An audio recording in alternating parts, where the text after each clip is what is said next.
এমন কিছু রেখে যেন না যেন আপনার ছেলেরা, আপনার নাতিরা আপনার নাম শুনলে যেন লানত দেয়। এটা জীবন নয়, এটা জীবন নয়, এটা জীবন নয়।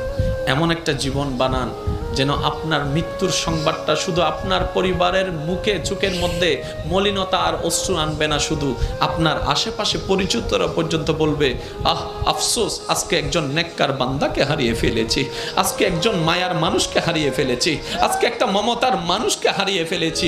যেভাবে সিদ্দিকে আকবরের দুনিয়া থেকে যাওয়ার পরে জগৎ কান্না করেছে, ফারুকে আজম যাওয়ার পরে জগৎ কান্না করেছে, ওসমান ও আলী যাওয়ার পরে জগৎ কান্না করেছে, ইমাম হোসেন কারবালায় শহীদ হওয়ার পরে 2022 সালে চট্টগ্রামের মানুষ পর্যন্ত কান্না করছে। আল্লাহু আকবার।